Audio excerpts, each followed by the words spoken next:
Buenas tardes a todos, muchas gracias por vuestra presencia, a pesar de ser viernes y las 4 de la tarde, que para mí es una hora perfecta, ¿no? Porque uno aprovecha el viernes y asiste a una conferencia, en este caso una conferencia de la profesora Vallet-Regis, y ya termina un poco la jornada. Así que por mí yo creo que está perfecto.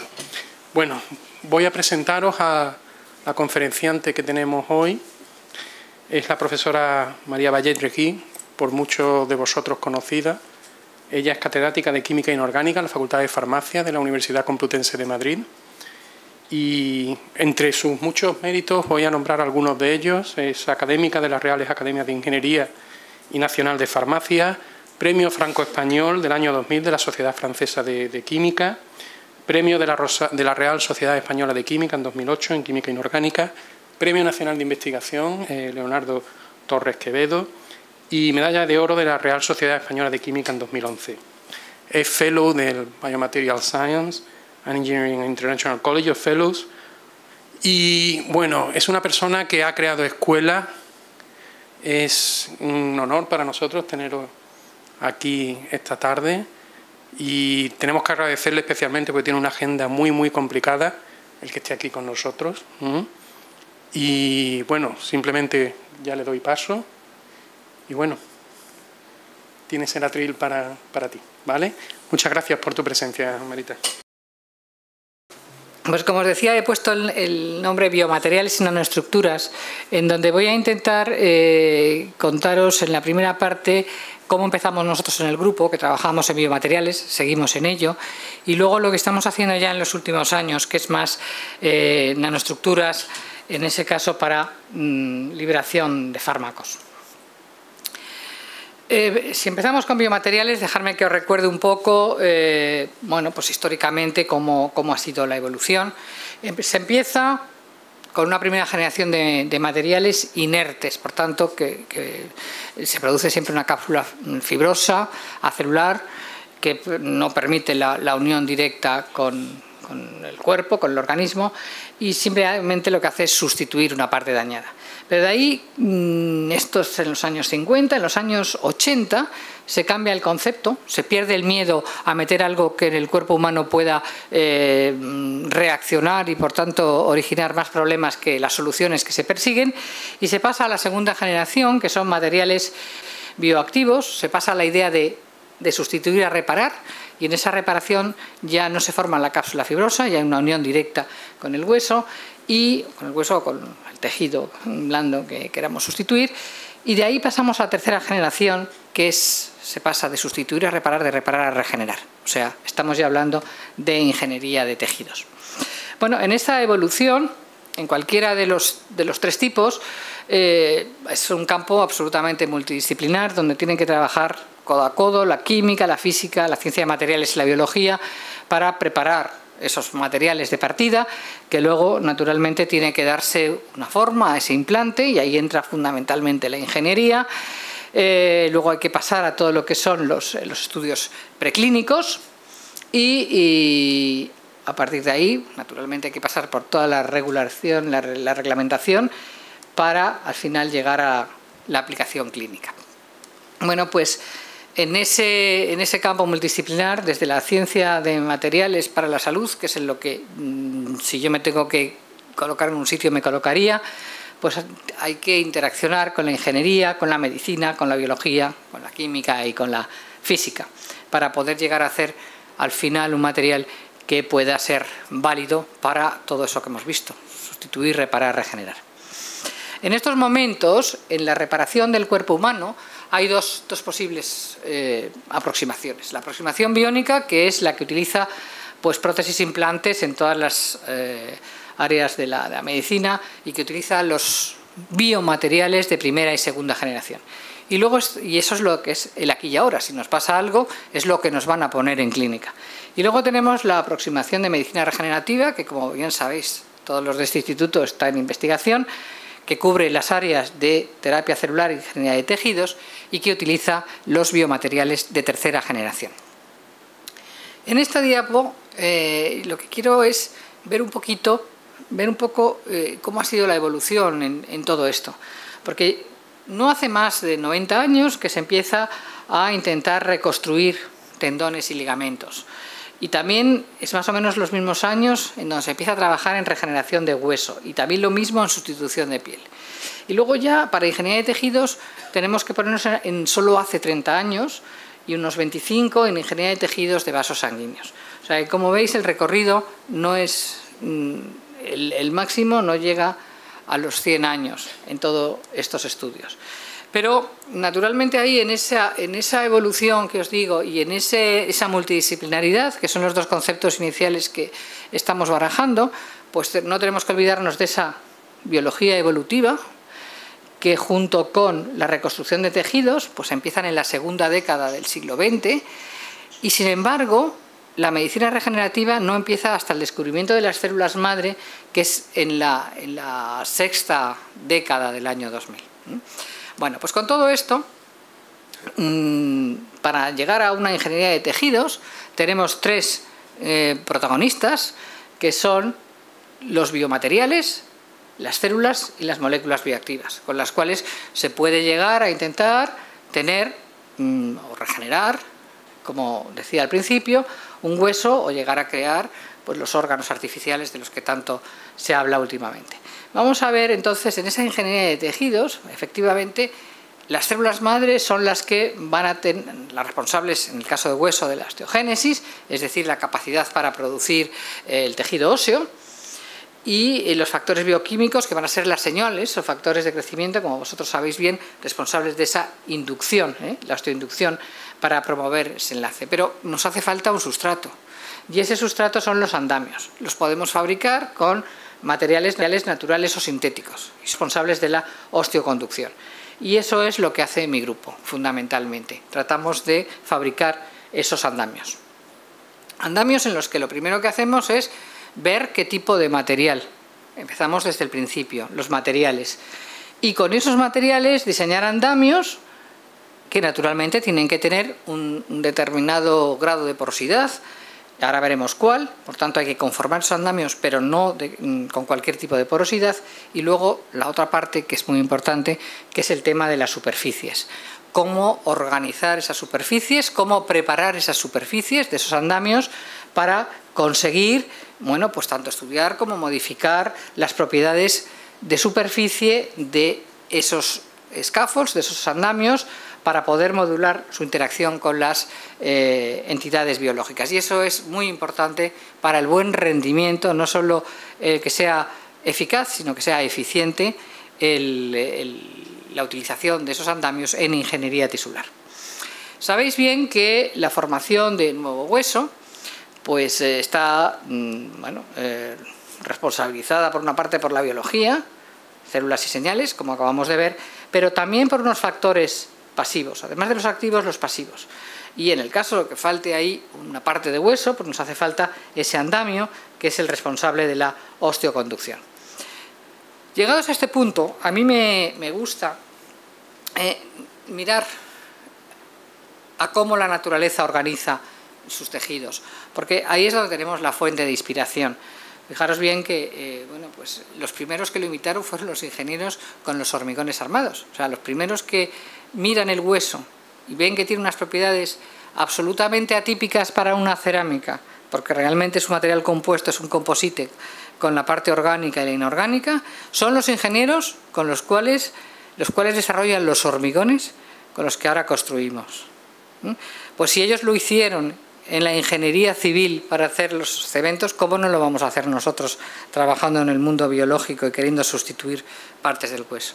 Por tanto, lo primero es, miremos qué es lo que pasa, qué hace la naturaleza, qué hace la naturaleza para fabricar los dientes, los huesos. Y fijaros también en esto, que al final, en la última parte de la charla voy a hablar de ello. Fijaros, esto es una hoja de loto y unas gotitas de agua que no se adhieren a la superficie. Esto también lo podemos utilizar para aplicaciones en el mundo de los implantes. Bueno, ahí, por tanto, como os acabo de comentar, es comprender qué soluciones de la naturaleza para resolver sus problemas y ser capaces de llevarlos al mundo nuestro artificial para conseguir solucionar los problemas que tenga el cuerpo humano, intentando de alguna manera parodiar o imitar lo que está haciendo. Fijaros que la biomimética realmente se puede considerar como la transferencia de tecnología desde la naturaleza al mundo mineral donde vive el hombre. Bueno, pues ¿cómo son nuestros huesos? Si lo vemos de manera macroscópica, pues es algo así como lo que veis aquí. Entonces ahí, estos huesos nuestros, si nos vamos a un estudio de microscopía de bajos aumentos, de muy bajos aumentos, la cota aquí son 200 micras, pues vemos que tiene poros de más de 100 micras. Pero claro, es que las células miden del orden de 100 micras. ¿Y quién hace el hueso? Lo hacen las células. Por tanto, tenemos que buscar, o tendremos que hacer unas cerámicas con este tipo de poros, pero lo que forma este hueso, lo que forma la parte inorgánica, son nanopartículas, y nos vamos ya a más magnificación, fijaros que estas son 30 nanómetros, son nanopartículas aciculares de una apatita, de un fosfato de calcio. Por tanto, sabemos que el cuerpo humano elige de alguna manera, con partículas chiquitas, hacer un enrejado que tiene poros muy grandes, porque ahí tienen que caber las células, aparte de que tenga que vascularizar, oxigenar y todo lo que sabéis bien del hueso. Por tanto, a la hora de hacer una cerámica o de intentar hacer esos sustratos, lo primero que hay que huir es de los métodos tradicionales de hacer una cerámica, porque los métodos tradicionales de hacer cerámica son altas presiones y altas temperaturas, por lo cual nos vamos a tamaños de más de 5 o 10 micras, y lo que queremos son nanómetros y queremos imitar de alguna manera la naturaleza. Por tanto, pues no tenemos más remedio que buscar a ver cómo conformar esas piezas manteniendo el tamaño nanométrico de la cerámica, pero con poros que sigan las pautas de la estructura jerárquica del hueso. Tienen que estar interconectados y tienen que tener pues, una determinada distribución de tamaños. Hay muchísimas maneras ahora de hacerlo, olvidándonos el tradicional, que es el único que no nos sirve. Yo os voy solo a comentar un poco el que estamos usando últimamente en el laboratorio con más asiduidad, que es el prototipado rápido, que estuvo organizado y diseñado y patentado para hacer polímeros, pero que ahora se utiliza tanto con metales como con cerámicas, como podéis ver aquí. Entonces ahí la idea es, con una tomografía y con un ordenador que me permita procesar esa información, llevarlo a un ordenador en donde en una máquina estoy inyectando los materiales de segunda generación, o sea que me permitan una unión directa, por tanto materiales bioactivos, y darles la forma para después sembrar las células y que una vez que esté aquel sustrato ya con las células en la situación adecuada, poderlo implantar. Eso sería una medicina a medida, naturalmente muy cara, y naturalmente ni tiene que servir para todo, ni tiene que ser una cosa general, pero es una posibilidad en donde puede haber casos en donde eso sea necesario y hay posibilidades de hacerlo. Bien, de esta manera se pueden hacer yendo capa a capa, diseñando una estructura porosa de la manera que queramos, en donde además se puede decorar con las señales para una mejor regeneración del hueso. Lo primero que hay que hacer es pues, un slurry, la pasta, toda la parte inorgánica, que supongo que no os importa mucho, pero que eso es lo que luego se inyecta en el bioplotter, que nos permite sacar pues, ejemplos de este tipo, donde lo podemos hacer con muchos tipos de cerámica. Pero ahí está la tercera parte que os decía de los andamios, la parte de la funcionalización. Si yo no hago más que esto, pues no preparo para el contacto con el mundo biológico de ese scaffold. Y esa funcionalización es, en muchos casos, a lo mejor no es absolutamente necesaria, pero desde luego el rendimiento es más eficaz y eficiente si lo hacemos, y en otros muchos casos es absolutamente necesario. Bien, otra posibilidad es no conformar, sino directamente ir a hacer una espuma que sea porosa, como la del hueso, con un componente como son las apatitas, que es el componente mineral. Aquí tenéis, bueno, pues con un método Sol-Gel y un agente inductor de la porosidad se puede llegar a este tipo de materiales, en donde quiero que os fijéis en esto. Hay dos rangos importantes de tamaño, de 1 a 400 micras, o sea, el que hemos visto que hacía falta diseñar y que ya no sale de forma natural con este procedimiento de síntesis, y luego otro más pequeñito, que guardarlo en la memoria porque luego vamos a ver para qué nos sirve. De momento me quiero centrar en este. Pero ahora imaginaros una cerámica muy porosa. y que el médico lo tiene que poner en un sitio en donde hay bueno, un defecto óseo. Naturalmente eso es peor que un barquillo. Naturalmente se deshace. Todo el trabajo no vale para nada.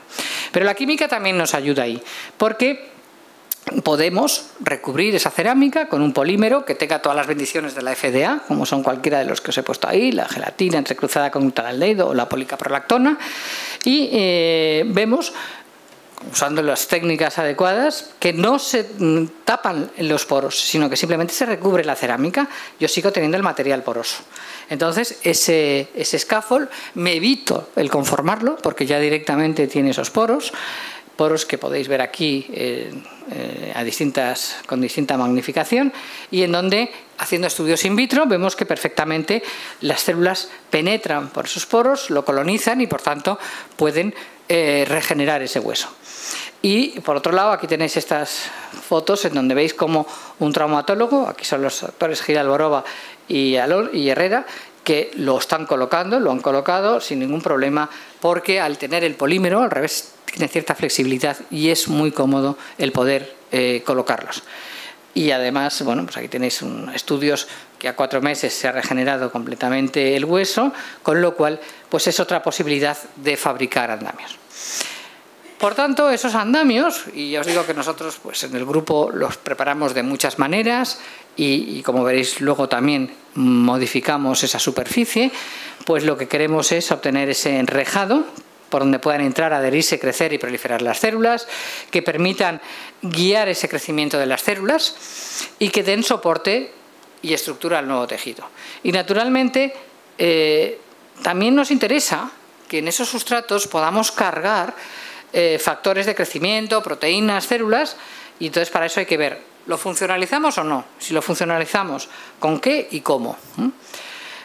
Por tanto, en ese diseño tenemos que reducir la reacción inmune, naturalmente, que permita la proliferación de las células, que sean sensibles a las necesidades celulares y que puedan eliminarse o degradarse sin originar problemas. O sea, al final ese sustrato, su misión es que las células puedan adherirse, crecer y proliferar y ir transformando ese sustrato en el nuevo hueso. Bueno, pues para eso tenemos que buscar el modelo de porosidad que queremos y de ahí sembrar las células para llegar a ese implante. Pero ahí, al llegar a la superficie, es donde es el tercer punto importante de esos andamios. Y ahí tenemos que tener en cuenta todo lo que la química de superficies nos puede ayudar.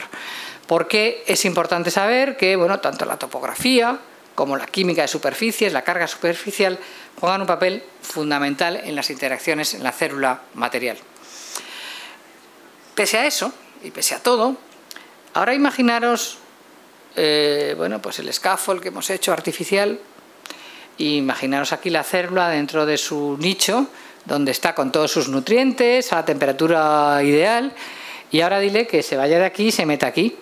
Naturalmente no tiene el mínimo interés. Entonces la única manera de conseguirlo pues es proporcionándole estímulos, tanto mecánicos como estímulos químicos, ¿no? Cosa que también hay que hacer con todos estos scaffolds para poder llegar a la colonización de esas células que tienen que transformar el scaffold artificial que hemos hecho en nuevo hueso. Dentro de eso, esa funcionalización, ahí fundamentalmente lo que queremos es obtener superficies a las que puedan unirse las proteínas y que, bueno, pues ahí en esa situación ni se modifique la actividad de las células ni se desnaturalicen esas proteínas. Para lo cual, pues tenemos que controlar las posiciones de conocimiento celular, el modelado de proteínas utilizando distintos ligandos, evitar que se modifique su conformación y evitar que se desnaturalice la proteína en la superficie del andamio. Y todo esto, pues naturalmente, no es sencillo en absoluto, pero que es un trabajo que hay que contemplar para llegar al punto final que queremos, al objetivo final, que es la regeneración del tejido. Nosotros estamos trabajando con esos scaffolds y en esos scaffolds lo podemos fabricar con cerámicas que nosotros hemos diseñado estos poros donde quepan las células, pero podemos fabricarlo con materiales que tengan porosidad nanométrica, como esa que os he enseñado antes, de en torno a las 5 o 10 nanómetros. ¿Por qué? Porque en esos poros pequeños yo voy a poder meter fármacos, porque los fármacos sabéis que están en torno al nanómetro, más o menos, 0,5 nanómetros a 1 y pico. Y entonces puedo aprovechar eso para hacer una liberación controlada de fármacos o para poder meter el fármaco adecuado en función del problema que tenga óseo donde quiero regenerar ese hueso. Y eso es otra de las cosas que estamos intentando hacer. Por tanto, porosidad entre 1 y 1000 micras para que las células puedan hacer ahí su trabajo y tengamos el tema de la regeneración de hueso, y fabricado con cerámicas que tengan poros entre 2 y 50 nanómetros, donde yo pueda cargar fármacos o otras moléculas biológicamente activas y que me permitan, por tanto, hacer dos funciones a la vez. La química también me permite modelar las interacciones con ese scaffold. Yo puedo buscar interacciones muy fuertes. Si yo lo que quiero es meter agentes osteoinductivos que atraigan a las células, quiero un enlace covalente fuerte, porque eso quiero que permanezca allí. Por el contrario, si lo que quiero es meter un fármaco para meterlo y que luego se pueda liberar de forma secuencial, entonces lo que quiero es una interacción química débil, porque tiene que entrar para luego poder soltarlo de manera fácil. Y me tengo que ir a interacciones pues tipo Van der Waals, enlace de hidrógeno. Pero yo puedo jugar en química con las dos cosas y puedo diseñarlo de tal manera que tenga al final las dos posibilidades: regeneración y liberación de fármacos sobre el mismo sustrato que voy a utilizar para la regeneración del tejido. Por tanto, en el diseño de esas cerámicas de tercera generación, pues voy a ver de qué manera podemos controlar la macroestructura, la mesoestructura y la funcionalización. En el primer caso es para conseguir que las células entren, hagan su trabajo y regeneren. En la meso lo que yo quiero es controlar la posibilidad de alojar allí distintas moléculas, y la funcionalización para la interacción mejor con el mundo biológico. Bien, un ejemplo de lo que hemos hecho. Un scaffold con apatitas, nanoapatitas, en este caso dopadas con silicio. Por tanto, tenemos unas terminaciones silanoles allí. En esas terminaciones silanoles yo lo puedo funcionalizar, por ejemplo, con grupos aminopropil, porque los grupos amino sabéis que le gusta mucho al mundo biológico, y particularmente a la hormona PTHRP, que está relacionada con el crecimiento óseo. De tal manera que cuando lleguen las células tenga una atracción para acelerar y mejorar la cinética de esa regeneración de hueso. Por tanto, hacemos scaffolds, los funcionalizamos, metemos los factores de crecimiento, las células, los fármacos, con la idea de implantarlo luego para llegar a la regeneración completa. Esta es una parte del trabajo que hace parte del grupo que tenemos. Naturalmente no solo con apatitas, lo podemos hacer con vidrios, que son mucho más reactivos. Ahí tenéis una vez más los órdenes de tamaño de poros, de 500 micras o de 5 nanómetros, para volver a jugar con la doble dualidad, la doble posibilidad. Comprobamos que es bioactivo, por tanto que no se forma cápsula fibrosa y hay una unión, interacción directa, y vemos que en los ensayos in vivo, pues en mandíbula de rata osteoporótica en 3 meses se ha formado un nuevo tejido sin que haya interpuesta una formación de cápsula fibrosa. Bien, andamios ideales para la ingeniería de tejidos, pues naturalmente tienen varias condiciones que os las he ido diciendo, y ahora si queréis tenéis aquí el resumen. Tiene que ser un soporte mecánico biocompatible, naturalmente, una tasa de degradación apropiada, se va formando el nuevo hueso y va desapareciendo esa cerámica. Tiene que tener esos poros interconectados con una distribución de tamaño de poro apropiada para todas las funciones que acabamos de ver. Tiene que permitir ese reconocimiento biológico y, por último, tiene que ser un nicho para el desarrollo de tejido. Por tanto, en medicina regenerativa, los scaffolds, sus 3 protagonistas, los scaffolds, las células y los factores solubles, pero para llegar a tener ese tejido sustituido, tenemos que tener en cuenta que tiene que estar vascularizado y que tiene que soportar determinadas fuerzas mecánicas. Son dos nuevas cosas que añadimos. Por tanto, en el diseño de esos materiales, de esos scaffolds, además de todo lo que le tenemos que pedir, que os he ido comentando, pues ya no consiste solo en nuevos materiales, porque bueno, pues un nuevo material que me haga todo esto. Seguramente el material ya lo tenemos y lo que nos hace falta a lo mejor es buscar mayor eficiencia en los que tenemos. ¿Cómo? Controlando mucho mejor todas las técnicas de caracterización que nos permiten entender qué es lo que nos falta e ir más allá. Insisto, posiblemente los materiales los tengamos, pero no los tenemos suficientemente optimizados. Y eso lo podemos hacer, ¿cómo? Pues lo podemos hacer con un control de esa estructura porosa. Sabemos que tiene que ser, pero a lo mejor no es la más adecuada. Cómo incrementar la adhesión y la absorción de proteínas. Cómo funcionalizar con moléculas bioactivas, enzimas, proteínas, péptidos, anticuerpos. Y cómo acoplar las citoquinas o factores de crecimiento para la migración, proliferación y diferenciación de las células madre mesenquimales. Por tanto, muchas veces no es tanto buscar un nuevo material, sino optimizar los que ya tenemos. Voy a pasar a otra parte de estos. Ya tenemos los scaffolds, ya los médicos pueden implantarlos, pero hay otro problema que es importante y es el tema de la infección. El tema de la infección de los implantes es grave. El índice de infección asociada a implantes es relativamente alto. Estos datos que tenéis aquí están sacados de estas bases de datos y podéis ver que bueno, pues están en torno a un 2 o un 4%. Claro, un 2 o un 4% con la cantidad de implantes que se ponen en estos momentos en el mundo es muy elevado. Y sabéis que ese es un grave problema para el paciente y, por supuesto, para el médico que tiene la desgracia de que se le infecte un implante. ¿Qué posibilidades hay dentro de ese mundo de biomateriales y cómo podemos nosotros aportar ahí un granito de arena? Bueno, sabéis bien que la infección ósea, que se llama osteomielitis, lo que pues es un proceso inflamatorio que destruye hueso, que está provocado por microorganismos, generalmente bacterias, y que forman un biofilm que dificulta el tratamiento porque impide la entrada de antibióticos. Por tanto, se puede estar suministrando al paciente muchísimo antibiótico, el antibiótico se reparte por todo el cuerpo, pero no llega a donde tiene que llegar porque el biofilm impide esa entrada.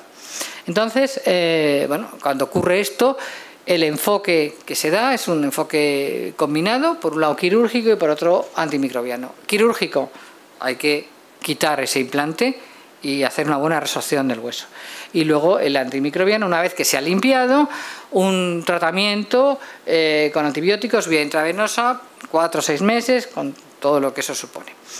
¿Qué es lo que nosotros estamos intentando hacer en colaboración con médicos de la Fundación Jiménez Díaz? Bueno, pues naturalmente una vez que se ha infectado hay que quitarlo, pero cuando se busca ya luego el relleno de ese defecto, lo que hacemos es poner una cerámica de estas que es bioactiva y que por tanto va a regenerar, pero cargada con antibióticos. Se puede saber ya perfectamente qué bacteria es y qué antibiótico es el que hay que dar, o se puede poner ahí un cóctel de antibióticos en función del criterio del médico. Y ahí, si ha quedado alguna bacteria, alguno de los microorganismos que han infectado, están dentro de lo que hemos puesto para reparar. Por tanto, no tiene que atravesar la barrera, sino que puede actuar desde dentro. Eso es uno de los trabajos que estamos ahora haciendo en colaboración con traumatólogos.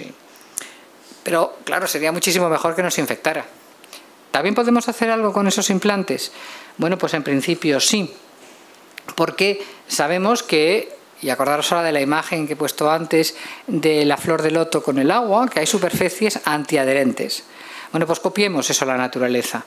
Entonces eso se puede hacer recubriendo o tratando las superficies para tener materiales suiceriónicos, que sabéis bien que son tipo poliméricos en donde tenemos cargas positivas y negativas a determinadas distancias que van a repeler, porque van a colocar ahí una capa de agua que va a impedir la adherencia posterior de los microorganismos. Bueno, entonces ahí tenéis la superficie sin tratar o la superficie tratada, en donde tenemos ahí pues cargas positivas y negativas a determinadas distancias. ¿Qué pasa cuando llegan las bacterias? Si está sin tratar, naturalmente colonizan inmediatamente la superficie. ¿Qué pasa cuando tenemos los suideriones? Se forma esa capa de agua intermedia. Llegan las bacterias rebotan, son antiadherentes, como le ocurre a la flor de loto, a la hoja de loto que os acabo de poner. Aquí, por tanto, es una posibilidad de, en las superficies, y no solo, yo he puesto cerámicas porque es en lo que trabajo, pero en cualquier tipo de implante, soportar o modificar esa superficie para conseguir esta situación de antifolding, para evitar la adherencia de las bacterias. Aquí tenéis algunos de los resultados que nosotros tenemos. Esto sería, aquí trabajáis con SBA15, por eso he puesto ese ejemplo, SBA15. Una vez nosotros lo infectamos, compramos Escherichia coli y metemos ahí una cantidad importante a ver qué es lo que pasa. Y entonces efectivamente se infecta y tenemos un montón, colonizan un montón. Solo funcionalizadas con grupos ácidos pasa lo mismo. Solo con grupos amino lo mismo. Y con el suiteriónico, como veis aquí, ya hay mucho menos. Realmente, en estos casos, en cualquier punto de la preparación de la muestra encontramos inmediatamente el Escherichia coli, mientras que en estos nos cuesta mucho buscar para llegar a encontrar una bacteria. Por tanto, parece que esto es un tratamiento que funciona. Y eso además no impide que se adhiera a las bacterias. Las células. Impide las bacterias, pero no impide la colonización, crecimiento, adherencia de las células. Bueno, voy a pasar ya a la última parte de la charla, que sería más dirigido a las nanoestructuras, que es otra de las líneas de trabajo que hace menos tiempo que hemos iniciado en el grupo y que lo hemos focalizado fundamentalmente para la liberación de fármacos en terapia focalizada. Esto más que nada dirigido al cáncer, porque claro, el meter un fármaco y que se libere desde el primer momento, que es lo que ocurre casi siempre, cuando si llega al sitio que hace falta, pues las dosis que tenemos que poner son elevadísimas. Aquí se trataría de que no suelte el citotóxico hasta que llegue al tumor y en ese momento darle un estímulo para que libere el fármaco, el citotóxico, allí a las células donde queremos erradicar.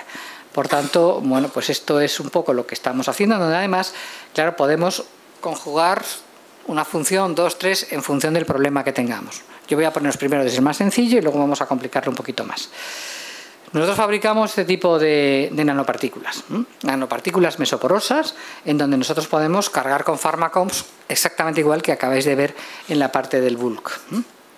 Entonces ahí, en esos fármacos, la idea es, bueno, pues podemos cargar por impregnación para después poderlos liberar, pero claro, esa liberación es por pura difusión. Luego ahí no tendríamos ningún smart material, no tendríamos ningún material inteligente, tendríamos simplemente una liberación guiada, dirigida, organizada por la difusión. Pero es el punto de arranque nuestro. Nosotros diseñamos este modelo, hacer partículas de sílice mesoporosa, en donde podamos cargar fármacos, en este caso es un cisplatino, donde además podamos meter nanopartículas magnéticas, en este caso de gamma F2O3, del orden de unos 5 nanómetros. Aquí las tenéis, este es el modelo y esta es la realidad.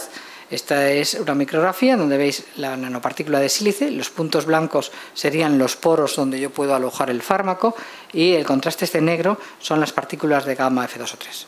Y hemos construido un equipo de hipertermia que nos permita aplicar un campo magnético allí donde nos hace falta, cuando nos haga falta.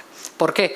Porque al aplicar el campo magnético se va a desarrollar calor y yo puedo controlar ese calor. Puedo llevar desde temperatura ambiente hasta 47. Naturalmente me puedo quedar en la zona que quiera, con lo cual puedo matar células con calor. Pero además tengo la liberación. Como os decía, si yo no hago nada y simplemente dejo que esto funcione a su albedrío, pues al principio es cuando se libera la mayor cantidad donde no hace falta y cuando llega a donde hace falta pues tiene una liberación sostenida mucho menor. Luego la dosis que tengo que poner es excesivamente elevada. Esto hay que solucionarlo. ¿Cómo lo hacemos? Bueno, pues la idea es tener el fármaco metido de alguna manera, cerrado, evitar que salga el principio activo hasta que de alguna manera yo aplique un estímulo. Si yo no aplico el estímulo, no sale el fármaco. Si aplico el estímulo, sale el fármaco. y el estímulo puede ser de muchos tipos. Entonces nosotros eso particularmente es interesante para el mundo de la oncología, para intentar pasar de esas terapias sistémicas a terapias dirigidas.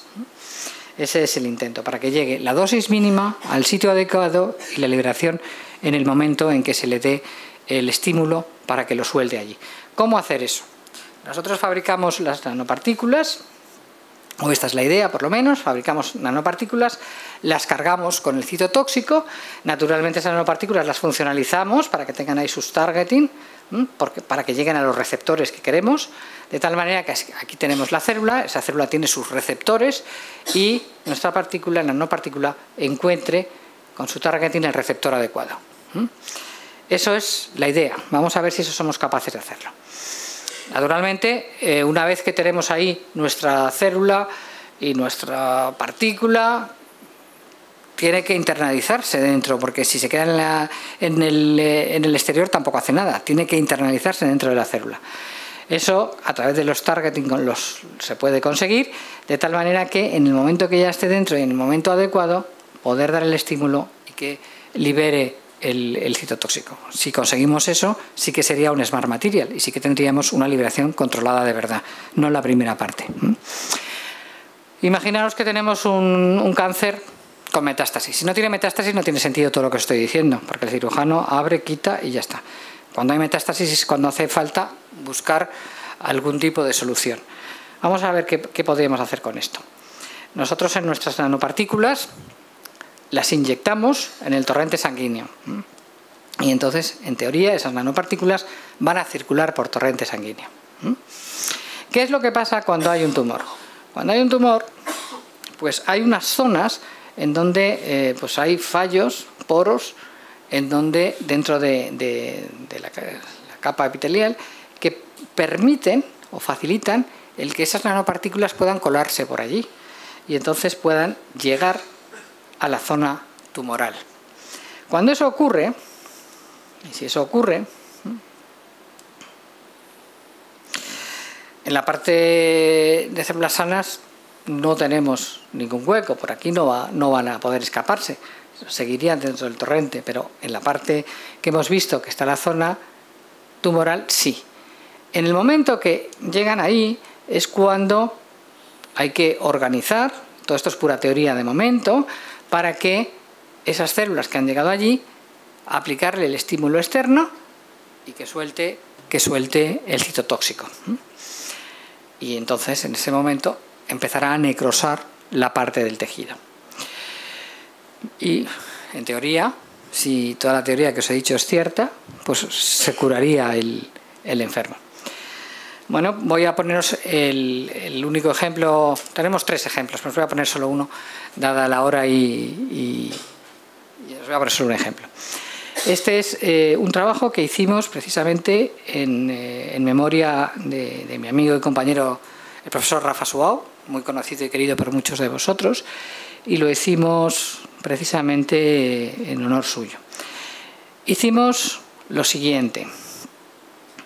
Teníamos que encerrar de alguna manera el fármaco para que no saliera antes. Fabricamos el mesoporoso. Lo cargamos con el citotóxico. Había que inhibir la liberación de ese fármaco hasta que llegara a la zona tumoral, como acabamos de ver en el esquema. Eso veréis ahora cómo lo hacemos. Esta es la teoría nada más. Y darle el estímulo para que salga. Entonces nosotros, bueno, lo primero es ver que efectivamente eso entra. Por métodos indirectos, hay muchos métodos indirectos que durante mucho tiempo se han utilizado y que se puede deducir que está. Pero en estos momentos hay métodos directos, lo que os decía antes de que las nuevas técnicas permiten estar más seguro de lo que se dice y además cuantificar mucho mejor. Y ahora con los microscopios con corrección esférica y aplicándole un ILS podemos ver pues, moléculas pequeñas, orgánicas, que antes era absolutamente imposible ver porque se descomponían o se escapaban antes de poderlas ver. Aquí tenéis un ejemplo en donde esto lo hemos visto en 2010 por primera vez, está publicado en un ChemCom y que efectivamente se puede cuantificar y ver perfectamente que está cargado con el citotóxico. Bueno, pues siguiendo nuestro modelo, la partícula, el citotóxico y las partículas de gamma F2O3. Y aquí la realidad en donde esto ya está hecho. Lo podemos hacer tanto con gamma como limpio, simplemente el mesoporoso y el fármaco, en función de lo que vayamos a elegir. Modelo que diseñamos para este trabajo. Nuestra partícula la cargamos con el citotóxico, buscamos un tapón que me impida que salga hasta que yo le dé el estímulo externo para que salga. ¿Cómo lo hicimos? El mesoporoso, todavía vacío, lo funcionalizamos, le enganchamos una hebra de ADN. Y cuando ya tenemos preparado el material, lo cargamos con el citotóxico. Simultáneamente, en el laboratorio, fabricamos nanopartículas de unos 5 nanómetros de gamma F2O3. 5 nanómetros que me van a permitir ser perfectos tapones para esos tubos mesoporosos cargados con el fármaco. Y entonces lo que hacemos es que le unimos la hebra de ADN complementaria. Y ya tenemos los dos elementos separados. Ahora los vamos a juntar. ¿Qué pasa con dos hebras de ADN complementarias que se encuentran en el espacio, en la misma zona? Que se hibridan. ¿Y qué pasa cuando se hibridan? Que tapan los tapones.